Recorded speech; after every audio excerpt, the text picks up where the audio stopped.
You won't believe it, but now Pige has to save the world. This job is like sending a kitten to find zombies.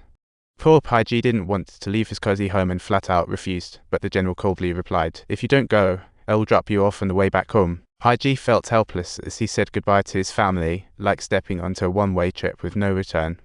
Pige's greatest skill is his sharp observation. He can unearth new discoveries from the tiniest details. So, survival chances are quite good. Then, he flew with the virus expert. The plane took off from the control center, heading straight to South Korea. Upon arrival overnight, the captain reveals air traffic control was on holiday. Clearly, this was a no-go zone, and everyone opened the door to meet the waiting troops. While waiting, Pige gave a gun to the virus expert, joking, "Report in advance if you're ending yourself." Zombies struck as they exited the plane. Never before shot expert managed to shoot himself to heaven. Luckily, the special forces showed up just in time. Pige had no choice but to follow the troops to safety, and quipped, "That guy who just offed himself was the virus expert." After hearing this, the captain was dumbfounded, but with things as they were, Pige had to step in to finish the mission. The captain explained to Pige that these zombies were attracted by sand, and bullets might not kill them, only headshots could do the trick. Then the captain led Pige to a smoky room where the skeleton on the bed was the first infected in South Korea. Next to him was a colonel infected by this first victim, a tragic character. During the investigation, just like in a horror movie, he got bitten and turned into a zombie. The cause of this disaster remains a mystery, but he's turned to ashes, so the investigation is bust. Pige's eye wandered and spotted a soldier with a hurt foot. The captain chuckled, casually remarking, "That guy was right in the middle of the zombies, and they totally ignored." Everyone teased him about his good luck, but Pige was deep in thought. As he walked, he suddenly saw someone trapped in a cage. This guy used to work for the CIA and got caught for selling weapons to South Korea.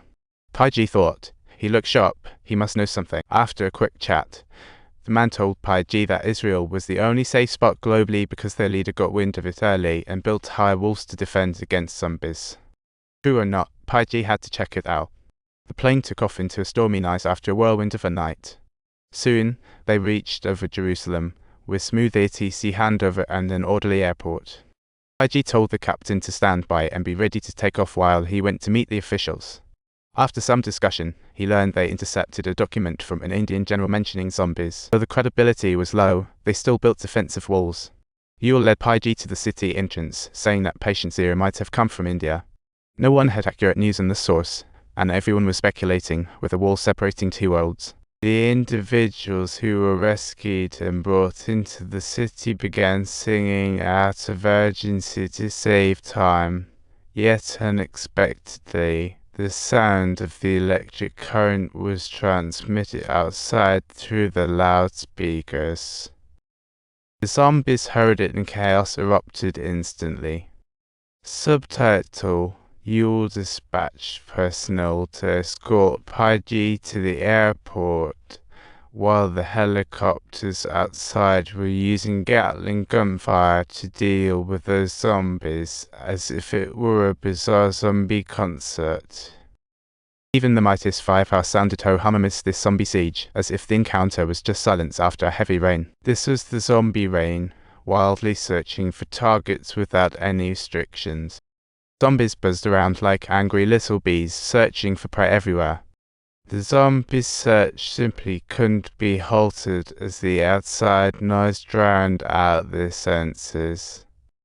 While fleeing, Pige accidentally turned around and caught a glimpse of a blind old man.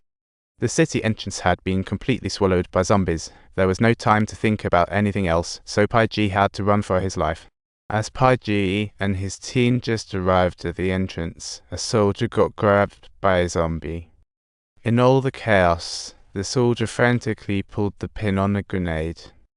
Death inevitable, the soldier yanked the grenade, too late to suicide pact. Meanwhile, as the pilot was getting ready for takeoff, Pige and his companions found themselves facing a massive wave of zombies.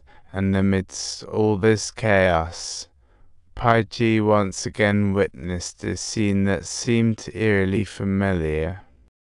The child, clearly undergoing chemotherapy, was navigating effortlessly across the zombie horde, further solidifying Pige's hunch, though it really wasn't the time for experiments. Faced with the oncoming zombies, one soldier couldn't take it anymore and threw a grenade, but seeing it didn't go off completely, he quickly tossed another. Subtitles. Pige kept his eyes on the seconds countdown while waiting for the explosion to occur, and it exploded at just the right moment. The grenade did its job well. The virus didn't spread all over. They dashed out of the cave, ready to evacuate in a helicopter. Subtitles, however, the zombies lurking outside gave them no opportunity. The airport pilot, upon learning that the rescue helicopter had encountered an accident, turned around and took off alone. The city teetered on chaos, zombies everywhere. Pige arrived at the airport to find his plane gone. With no other options, they decided to hijack a passenger plane to escape. The captain preparing for takeoff saw everyone with guns and had no choice but to lower the ram, but in the end, only Pige and the injured soldier made it on board. The other passengers were already packed in. Looking out the window, Pige saw that the only safe city had been completely overrun. While tending to the wounds of the injured, Pige suddenly remembered what he had seen earlier.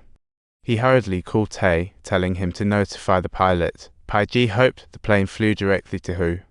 It was the closest place for making vaccines. After some negotiations, the captain changed the destination to fly to Wales.